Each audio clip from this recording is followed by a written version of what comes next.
So Nickelodeon has officially come flying out of the starting gate with their third Nicktoon premiere of the year, Ollies Pack.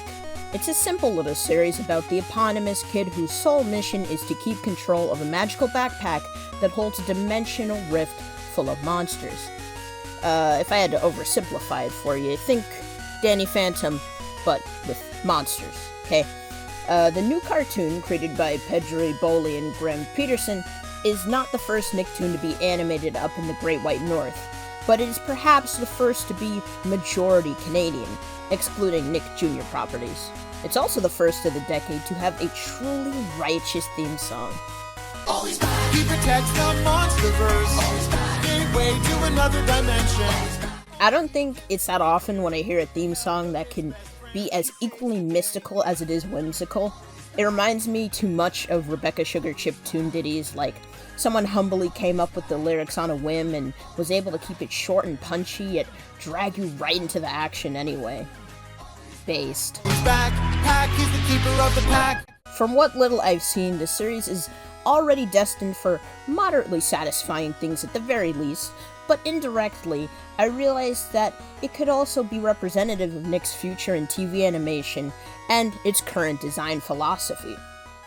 First, I wanted to discuss the premiere episodes of Ollies Pack. From following the series throughout the week, I can tell it's a strong entry into the Nicktoons family. Its animation is appealing enough, but the color palette is particularly satisfying. Take note of our main trio's hue spread among them. The stories and situations Ollie finds himself in aren't too remarkable, but it's dialogue and character interactions that carry the series and his adventures forward. From the first scene, I was pleasantly surprised with how refreshing the scripting was. Though going through similar conflicts, I felt like everyone spoke and acted from a much more grounded, relatable place than what I was used to seeing from animation's modern protagonists. Seeing these guys have more honest conversations amidst wacky monster hijinks is a sight to see. I'm sorry, pal. I didn't mean to mess with your mojo. I just wanted to be a part of all this, you know? All this majesty. I get it, CW. This, in my opinion, is the cornerstone of Nick's current design philosophy, featuring real kids in unreal situations. Now, that probably sounds like an obvious conclusion to come to. In almost every Nickelodeon production, kids are at the center. They're either the young protagonist stuck in fairly grounded or fairly whimsical premises, or they're just childlike at heart. The latter would be illuminated through the main trios from Cat Scratch, Rocco, and the duo and a half from SpongeBob. The latter's main character was pushed into an educational environment by the executives at Nick, who wanted him to have more relatable elements, and at Hillenburg's behest, their compromise was putting him in boating school.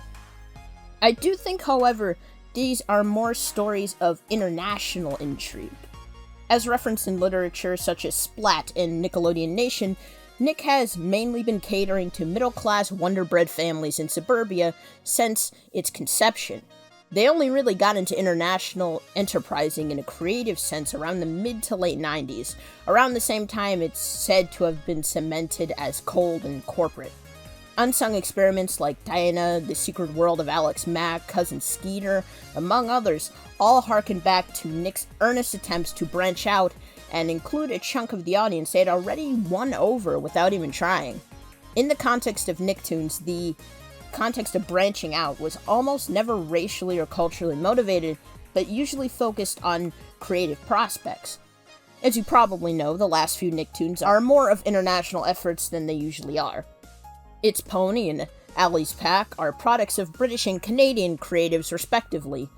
The Casagrandes is a more multiculturally aware series that focuses on the eponymous Latin family and their good old-fashioned values. Even their continuation to their bona fide American-acquired original, Teenage Mutant Ninja Turtles, is mainly animated by Flying Bark Productions in Australia. As perhaps a built-up affectation from their long-running shorts program, Nickelodeon has started to lean on creators from all over the planet to bring them kids' new worldwide hits. In visual design, Ollies Pack gives me whiplash being on Nickelodeon. It's definitely not what I would expect to see there as an official Nicktoon.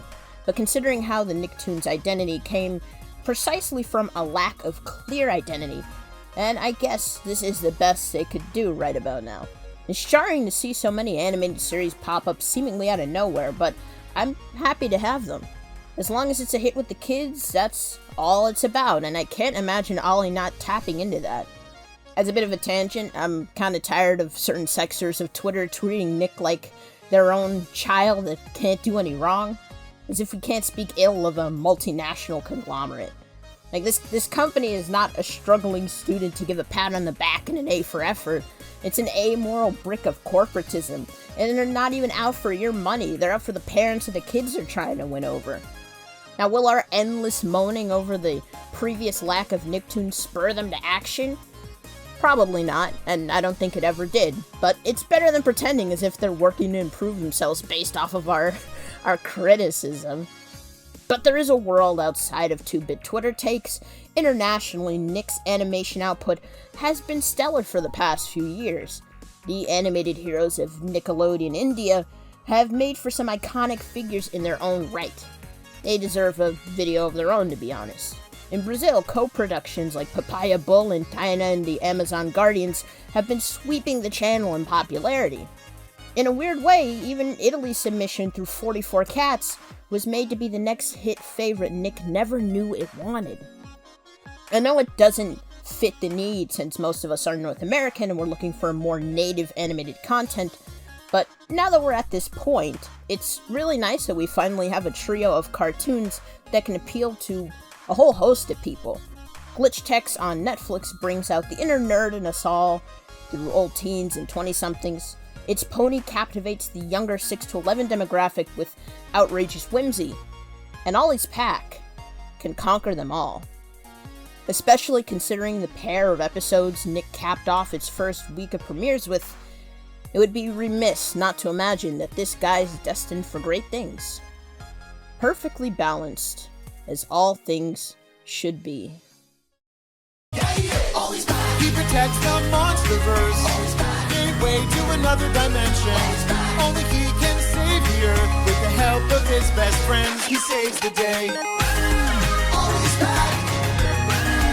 Ollies Pack. Ollies Pack. Ollies Pack. Pack. He's the keeper of the pack.